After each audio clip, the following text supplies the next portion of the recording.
When you study abroad in a foreign-speaking country, you learn real fast what the word for Wi-Fi is. Hi, I'm Yes or No, and 2 weeks ago I flew back to Wisconsin from my semester of study abroad in Paris. Since I've gotten back, a lot of people have been asking me how much French I've actually learned from my 1 semester abroad. Nobody's asked you that. This video is for anyone considering going to France to learn the language, or anyone who just wants to hear about the struggle of trying to learn a language in a different country. Because the struggle bus is real, and I was riding it.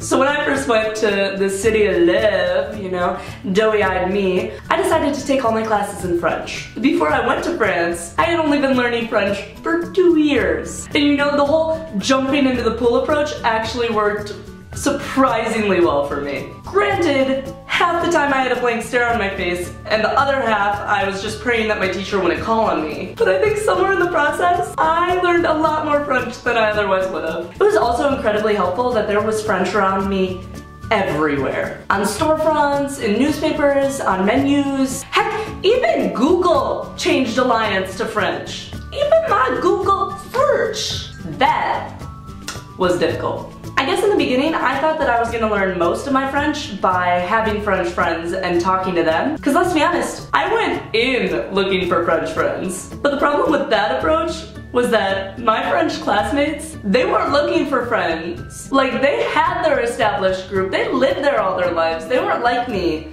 lonely and desperate. And the friends that I ended up making just so happened to be German and Italian. And like, don't get me wrong, I love them to death. But their French was just as bad as mine was. And so we ended up speaking English most of the time. And that's the problem though, because Western Europeans, especially from bigger cities, can generally speak English pretty well. You try to speak to a French storekeeper in their native tongue, they will see you and your horrendous accent, take pity on you, and then put you out of your misery by speaking that sweet, sweet English. Which is actually incredibly infuriating when you're trying to practice. So for those of you about to embark on this journey and do the same thing that I did, I can give to you this knowledge. The French word for Wi-Fi is Wi-Fi.